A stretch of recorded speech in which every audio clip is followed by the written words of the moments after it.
and this is Trisha with Insectopia, and we are looking at a whole new insect that we are going to sketch today. I pulled out a true bug. This is an insect that we call a backswimmer, so it is an aquatic insect. Generally, you're only going to find it if you are looking in aquatic situations, collecting in streams or rivers, or they do find themselves in ponds and lakes also. But backswimmers do also have the ability to fly as adults. They do have wings, and so every now and again you'll see them coming into bright lights like around gas stations. You can even bring them in when you're blacklighting. This specimen I actually collected in Arizona in a little watering hole. And so in Arizona, where there isn't water all the time in the desert, wherever there are like small watering holes, the insects will fly from one little puddle to the next little puddle at nighttime. So that's what we're looking at today, is we're looking at a backswimmer. We do know that it is a true bug, meaning that it's in the order Hemiptera. These are the insects that have piercing and sucking mouthparts. So when we flip this friend over, you'll see that it has a short beak or a piercing and sucking mouthpart that it's going to use to predate or feed on other insects. When we look at the dorsal, or the top of the insect, like we're looking at now, you can see that it is really like bright and colorful. And when we flip the backswimmer over, you're going to notice that it's kind of dark and black colors. It's not as colorful as the top. And so there is an actual reason for this, and it's the same reason that fish tend to be dark on the top and light on the bottom. So if you are looking into a river, this insect is not swimming around with its head up. It's a backswimmer. It swims upside down on its back. And so the top side right here is towards the ground. So when you're looking into an aquatic system, the bottom of the stream or lake or river, whatever you have in your environment, the bottom is going to be darker colors, sediments, dirts, and the backswimmer is going to be able to blend in with the substrate of the environment. Whereas if an animal was looking at the backswimmer from the bottom and looking up at the backswimmer, it's got those bright colors that it can kind of help, just like the sun, and the background is the background of that. So it just kind of helps them blend in, I guess. That's why, like, fish are light underneath, because if you're looking at them from underneath, you can see the light coloration, and then you can see, like, the sunny regions. All right, very good. So, there are a couple of things happening here. The long, swimming hind legs of our backswimmer, they didn't tuck underneath the body. They tucked above the body, and that is not a natural pose for backswimmers. And so keep that in mind as we're sketching. I'm going to make sure that our backswimmer has its legs open like it was swimming. And the family for backswimmers is Notonectidae.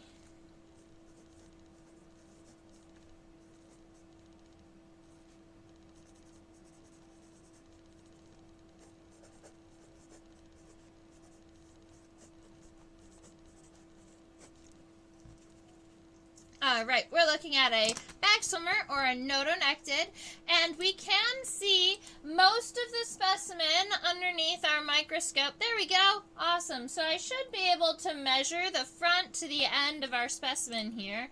Let's check it out. From the front of the head to the back of the wings, our specimen is 1.35 centimeters.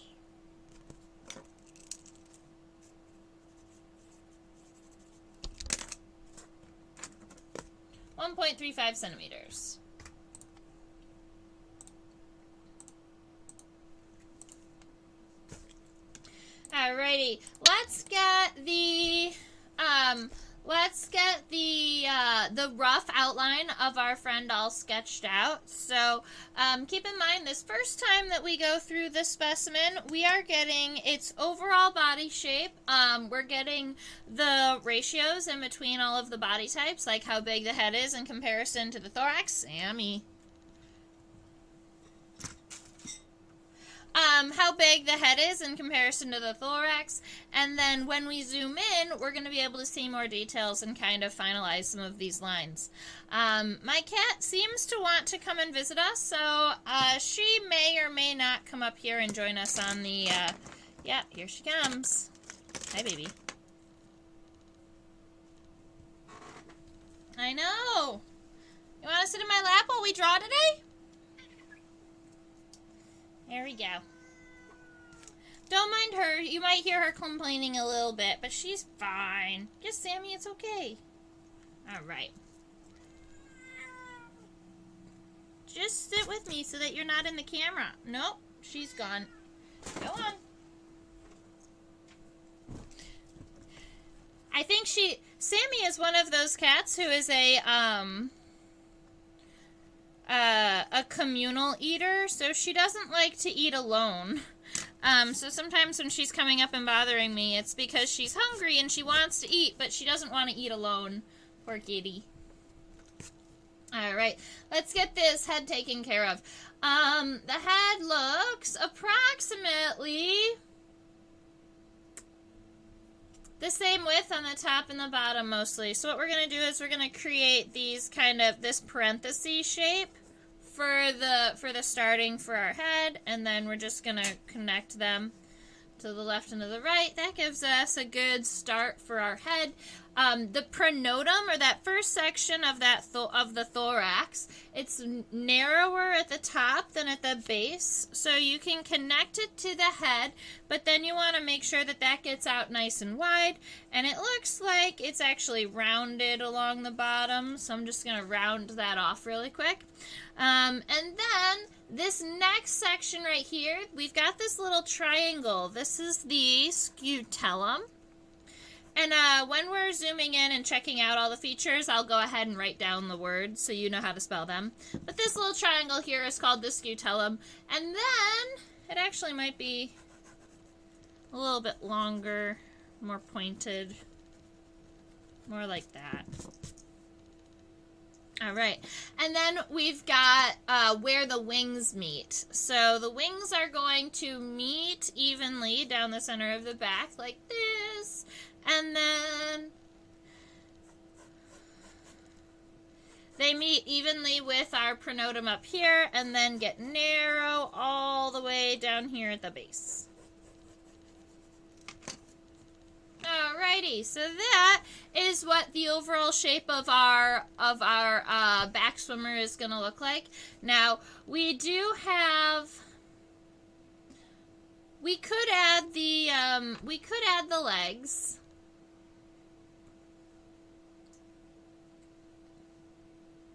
So I'm trying to imagine what this front leg is going to look like. I think that the front leg has been twisted in the wrong direction. You can see that the femur is coming up and the tibia is coming back this way.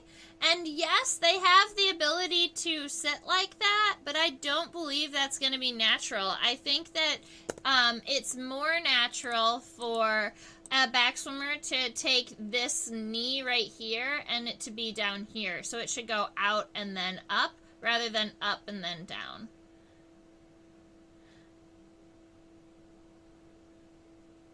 Yeah. So that's how I'm going to sketch it. I'm going to take it out and then up. And the front and the middle legs are really short in comparison to the hind legs that are really long. And those really long hind legs, those really long hind legs are swimming legs. And we don't regularly get to see swimming insects. So we can call them swimming legs. That would be what I would almost call like the common name of these legs. The scientific name for swimming legs is natatorial. Natatorial legs are swimming legs. And one of the ways that I remember that is nadar is to swim in Spanish. So sometimes when I was first learning insect legs, that was something that I was able to connect to natatorial for swimming.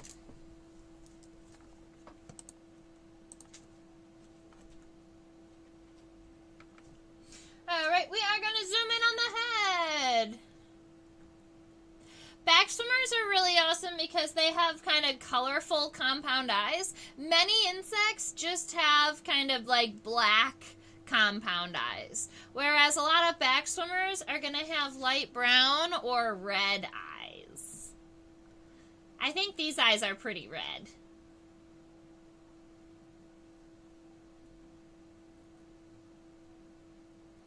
And I do believe that we have to look at the backswimmer head on so that we can see the antenna, because they do have antenna, but they are really, really short.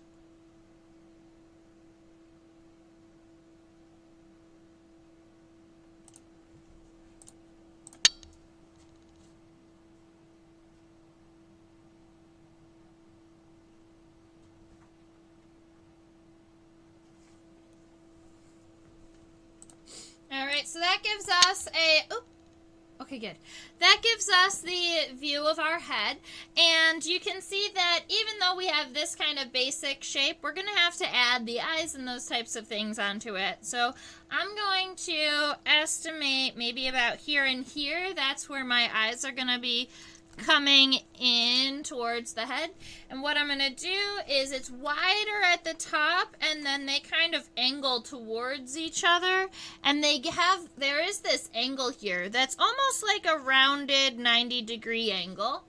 And then they come back out. And a lot of times when I'm adding my compound eyes, I do like to go a little bit outside of the planned line, because I want to make sure that the compound eye looks like it's almost bulging away from the head.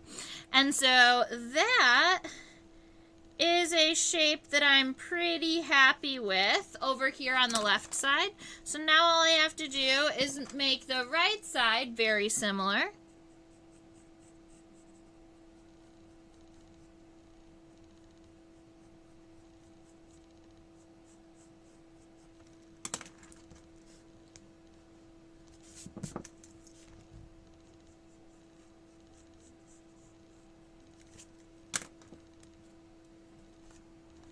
I'm going to make the left side just a little bit shorter, I think. Yeah, something like that. All right, so now we have big, giant compound eyes. And these eyes are a really pretty red color, but we're not going to be... I'm not coloring my sketch today. You can feel free to color. And then the connection in between the two compound eyes, it's not just a straight across. There is a slight arch to it. So just make sure that you've got a slight even arch going from the left eye to the right eye. And then if we're looking at the back of our head right about here, this isn't straight across either. So I'm going to take this shape here on the bottom side of each of the eyes, but then once it gets close to being about to curve, I'm going to separate it over, and I'm going to make this type of an arch, and I want to make the right arch just a little bit more, so something like...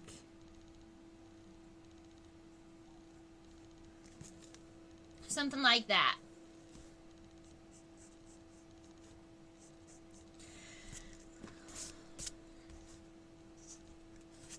Very good. Inside of the compound eyes, I like to crosshatch. Basically make a whole bunch of diagonal lines inside of the eyes. Once I have the angle about right, sometimes I'll go ahead and do it on both. You turn 90 degrees, and then you make a whole bunch of, when I'm talking to kids about cross-hatching, I call them a whole bunch of tic-tac-toe boards. But you just want to give it that 90-degree cross-hatching. Here we go. So that gives it all of those little individual cells and makes it look a lot more like an insect compound eye. We're going to be moving back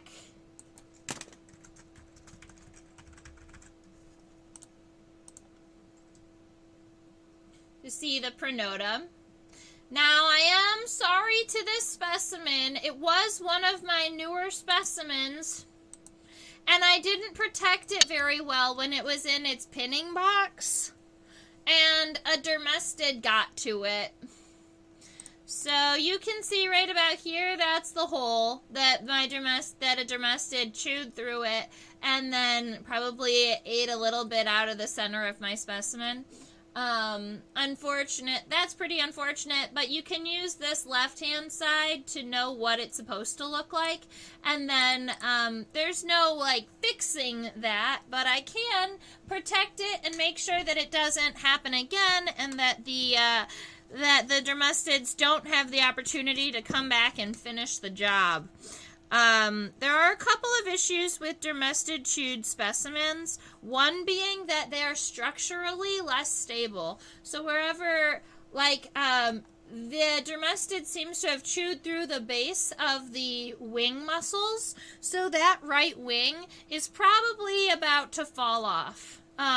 Because if there isn't anything connecting the body part to the body, then you can lose parts. But we're going to hope that it stays on there forever. You know, it's very possible that that leg that's actually pinned up is actually holding the wing on. Yes. All right, that's fine. So, we've got this angle here on the head, and you can see that the pronotum very much, like, meets that line, and then separates just a little bit once it gets to right under the eye. So I'm just going to use that same line until you get to right here where the eye starts to come up, and that's where it's going to separate. And now that we are looking a little bit closer at the specimen, you can see that the pronotum is kind of, there are additional shapes in there. So let's see. I do like this diagonal and how wide our pronotum got, so I'm going to add that. And I do like this shape that we made. It's not straight across like we suspected. There is a slight arch, so I'm just going to take it and arch it just a little bit above where I had originally planned. And the arch, it's okay if there's a little bit of variation as long as it's symmetrical. So the highest part of the arch should be on the center of the body. All right, then right around here where you can see that kind of change in the shape, I'm just going to add a light line that comes up like that. But just one. It doubled up on me, so I'm going to fix that. Yeah, something like that. And that is what we call this whole shape right here. Is the first segment of the thorax. It is the segment that holds the first pair of legs and the first pair of wings, and is called the pronotum.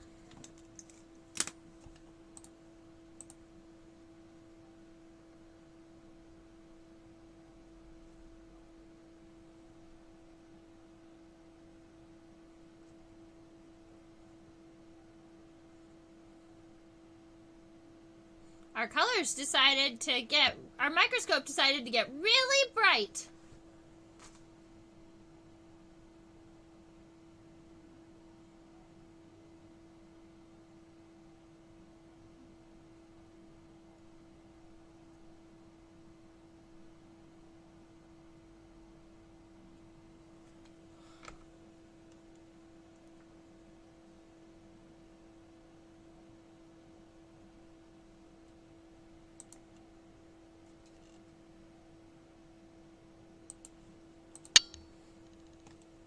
Very good. So our scutellum is this black triangle that's right behind the pronotum. It tends to sit right in between the front pairs of wings, and flies, true bugs, and beetles all have scutellums. So it's not an identifying characteristic, but it's a part that's talked about a lot in a lot of different insects. So I always like to point it out. It's right here. And so our scutellum is going to be as wide as kind of like this arch here, right? So I'm going to come out to about here and make a mark, and then out to about here and make a mark, and that's going to be as wide as our scutellum is. It looks like I'm making it a little bit wider than I had originally. And then it looks like the length of the scutellum is approximately the length of the pronotum. I could even, I'm zoomed in just a little bit, so this measurement's not going to be right, but I can see if they're about the same. So that is,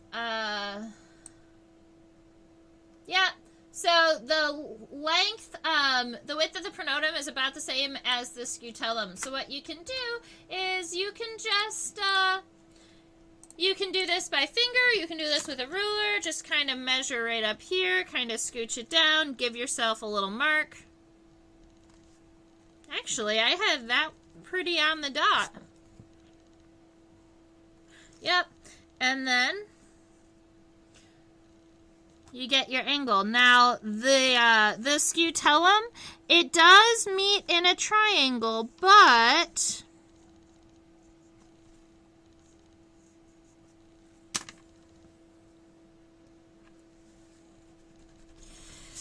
it does meet in this triangle, but it's not an even point. You can come down like these sides are angled, but once you get really close, let's see, really close to center, say right about here, instead of continuing the line and making these even, I'm going to kind of change the angle and curve it out a little bit so that the point is just a little bit longer, but this isn't even. This is actually, you're also creating the shape of the wings when you're doing this. And so I just want to make sure that it has, there we go, that it's more like that. And I'm coming in and erasing any of these light lines that I don't need anymore. Now, for our wings, keep in mind that a lot of the lines in our wings are going to be coming up diagonally, kind of like this on our wings. Let's see.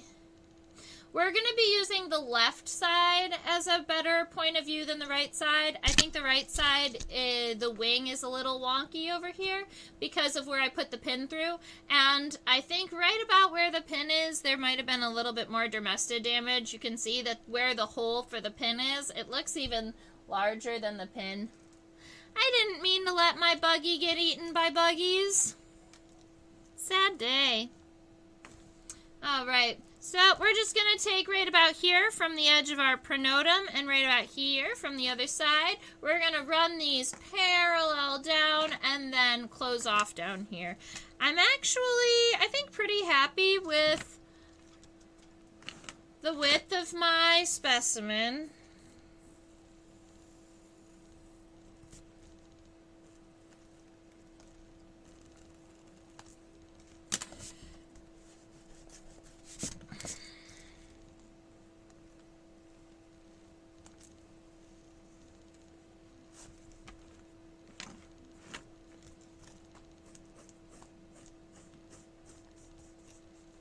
And then right here, this is where our wings are going to be meeting. There we go. And for our colorations, we do have some key features hanging out. So I'm going to add at least one line here and then on the other side. These come from the corners and come down, and these are,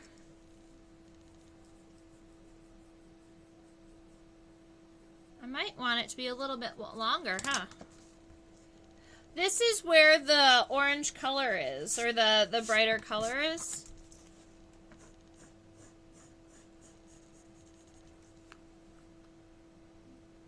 Yep, that's where I want it.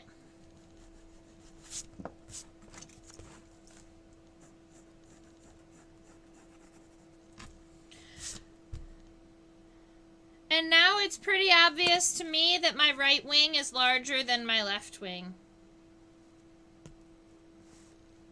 As funny because I thought that it was pretty even.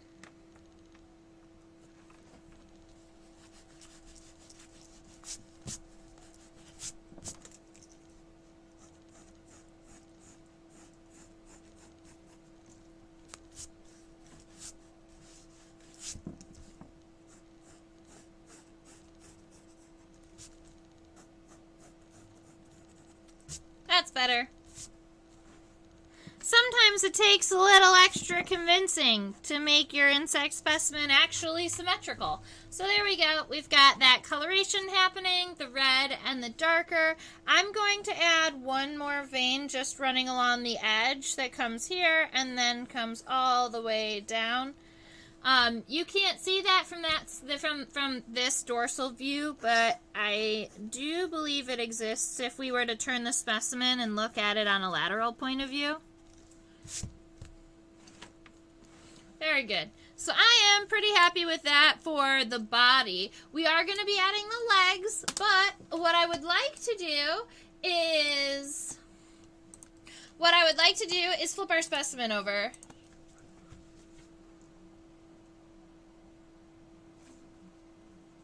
Or just look at our specimen head on first. Let's see that way.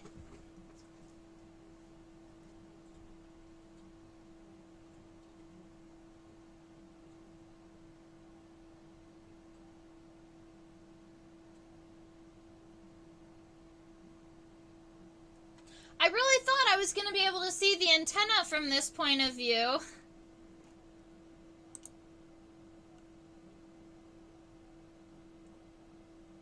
But that's not going to be the case, so I'm going to have to turn it again. But I wanted to show you what it looks like from a head-on point of view.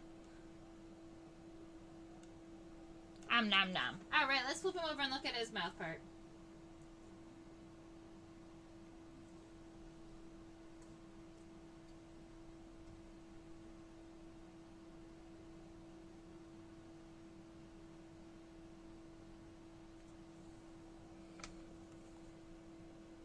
There it is. All right, so that's that piercing and sucking mouth part that I was mentioning.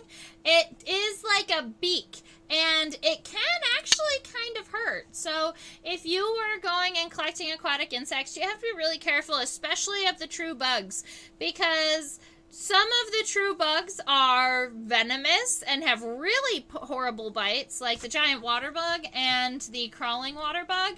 And insects like our backswimmer here, they may not have venom, but they do still feed on other insects. And so if you're holding one of these in your hand really tight, or you're collecting backswimmers out of the water with your hand, you might get bit. And when I say bit, it's really more like poked, because they're not chewing on you, they're poking you. But it'll still feel the same. Still feels not good. I have had students get bit by backswimmers when I was in college, and I was still learning about insects, and I didn't know. I had handled a whole bunch of backswimmers before, and I'd never gotten bit, but I also had never squeezed a backswimmer in my hand really tight. And so I was allowing the kiddos to collect the backswimmers out of the little fountain that we were looking at. And we did have a student or two that got bit, and so that was the end of that. Just make sure that when you are interacting with animals and interacting with insects, you know what you're handling and whether or not it is predatory or if it is going to want to eat you.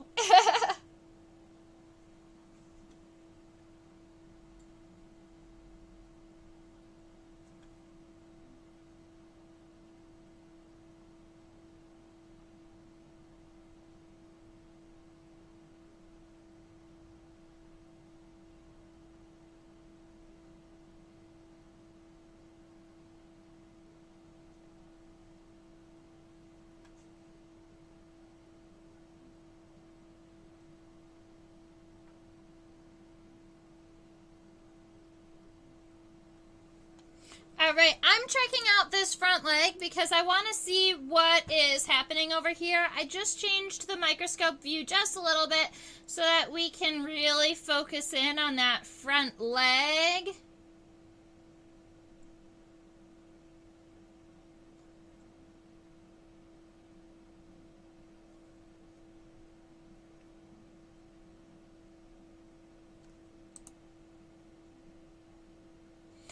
with this front leg here, I also feel like something weird is happening.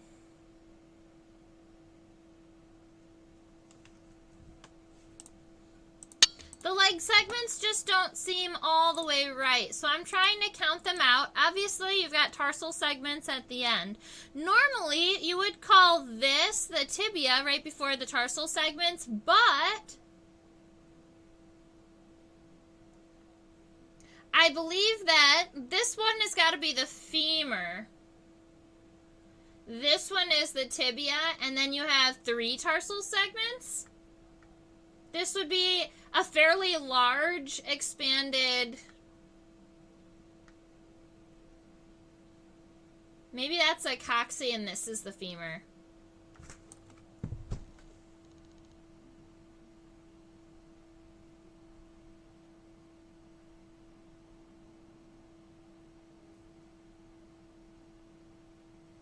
So sometimes with predatory insects, the femur and the tibia are a little bit more difficult to differentiate because they get shifted. Sometimes predatory insects like the one that I can think of right off the bat are praying mantids. They have this really long expanded coxal segment. So what looks like what would be their femur is their coxa, and it shifts all of the leg segments one.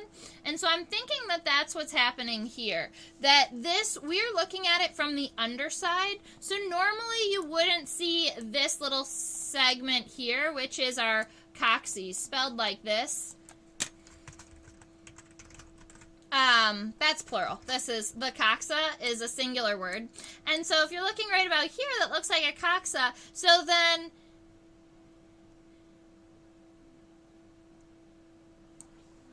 normally you get a trochanter and a femur and a tibia.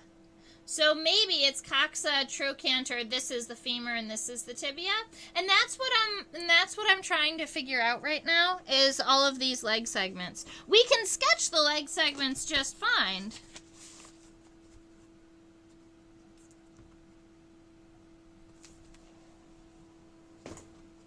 That's fine. Let's do that.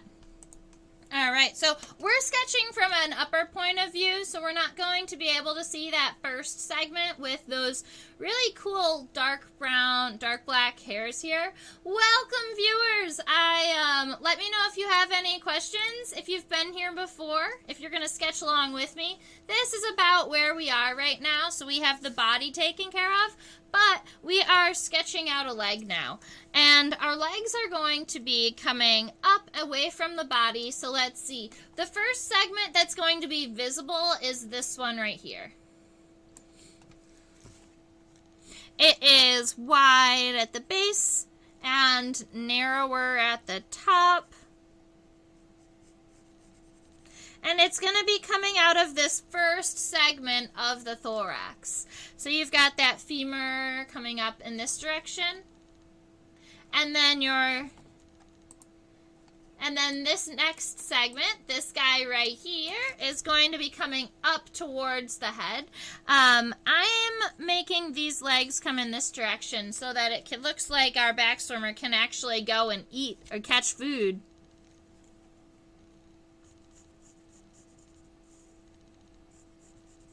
So we have a long, thin rectangle for that next segment, and we have 2 more tarsal segments here at the end, 1, 2, and those little claws, we call them tarsal claws. So let's see. The last segments of an insect's leg are called the tarsi. They're kind of like the toe segments. And then we have tarsal claws. And those are the 2 little claws at the end of insects' feet. And pretty much all insects have tarsal claws. If you've ever been tickled by an insect that you are trying to hold, it's due to the tarsal claws. A lot of times kids will say, "Oh my goodness, the insect's tickling me." And it's because those 2 little claws are poking into their skin and making it feel like they're being tickled. All right, so on the inside of this segment here, there's nice long hairs, so you can add that in for our sketch, and that's what our first leg is going to look like. Now, the middle leg is also pretty short, just like the front leg.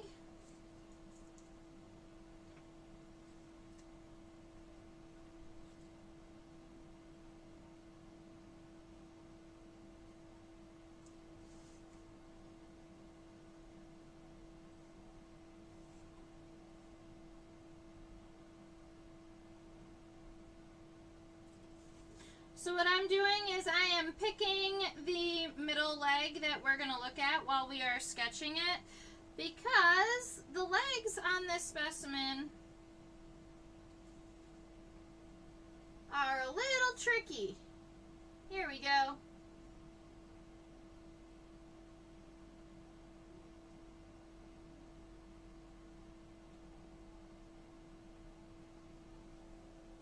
So we are looking at a lateral point of view now. We are checking out these legs.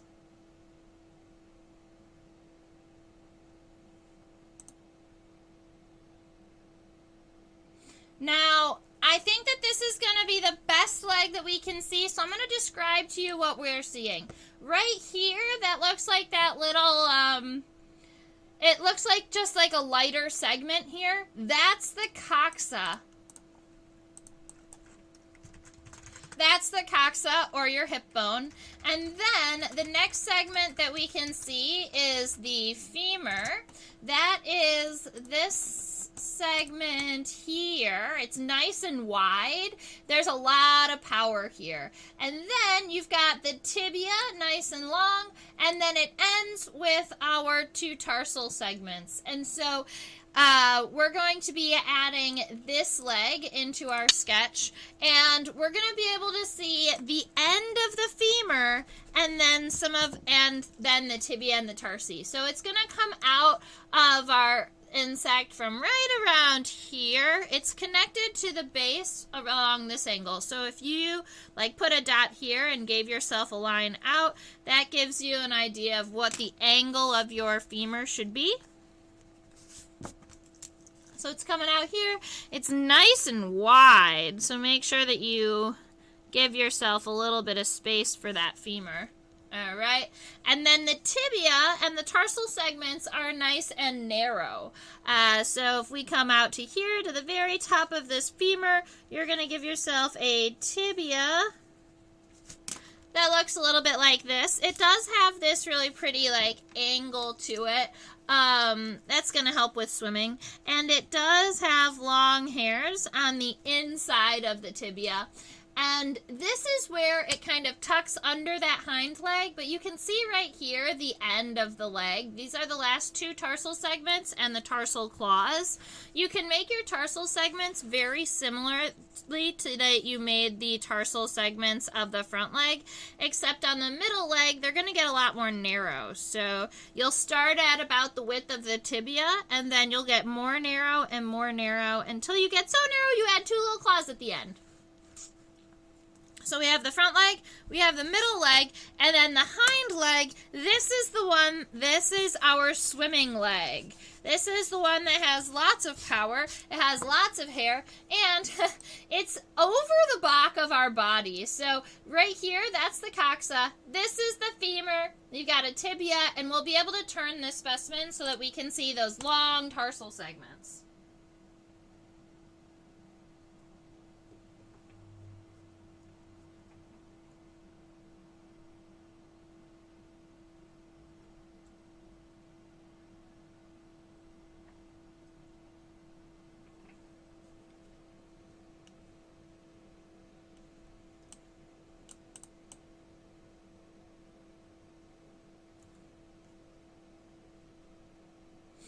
All right, you can tell that we are looking on more than one plane, so we are not going to be able to get the entire image focused all at one time, but this is going to give you an idea of what we are looking at and what we're sketching.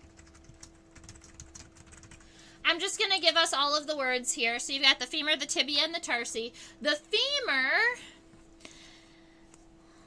let's see, front leg connected here, middle leg connected here, hind leg's gonna connect about here. Oops. Gotta turn this camera on so you can see.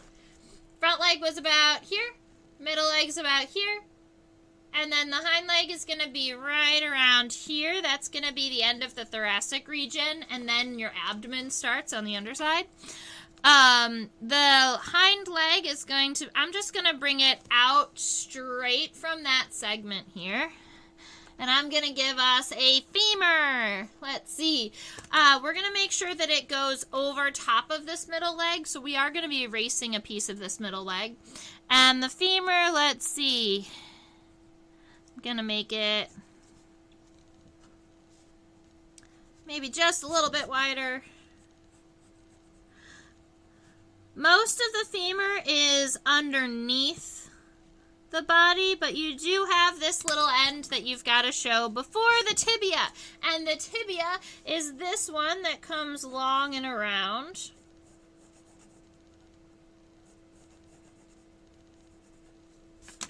And when we get this corner here, instead of them meeting like that, it's actually more realistic. The ends of the legs, they connect at this kind of diagonal. So the end of your femur can diag out, and then your tibia can diag up, so that you end up with this, this type of shape over here at the edge.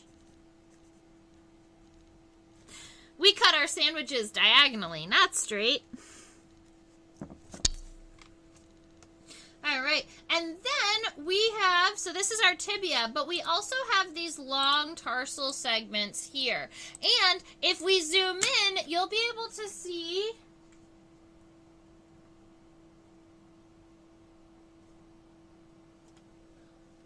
let's see if we can grab these guys and put them in enough focus. Yes! You see how it's really pretty gold right here? It almost looks like this is the leg, and then there's like an additional really pretty golden area connected to it.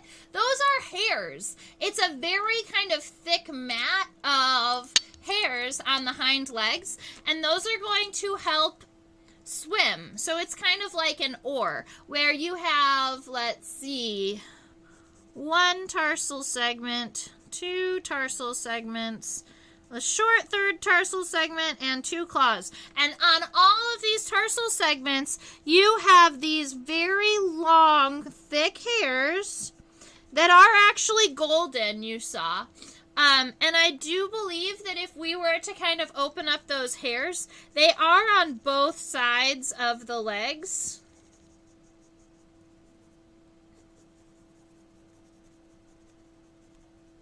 Kind of like that. And that is going to be our natatorial, or our swimming legs.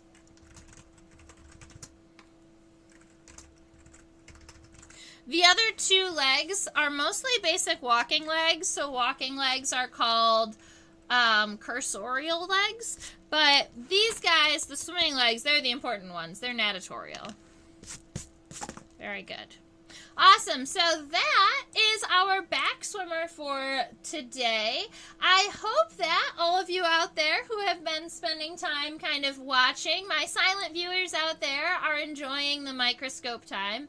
If there is another part of the Backswimmer that you would like to see, please feel free to let me know in the comments. I'm going to give us one more view of just the whole dorsal. And then I do want to flip the specimen over one more time just so that you can see the head, because I love checking out those mouth parts and seeing all of that right here on the head. I think that the mouth parts are a really cool thing to check out. So let's zoom in on there. And then I think we'll be mostly done for today, unless anybody has any questions or would like to see anything else.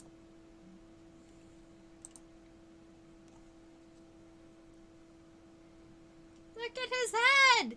He's so shiny. And because he is a true bug, he does have a piercing and sucking mouth part. There is a part of me that wants to find its antenna, because we never saw its antenna. And you know, because it is an insect, it's got to have two antennas somewhere. Because we, sometimes antenna break off, but I don't even think we saw an antennal socket. So we weren't looking in the right places for the antenna.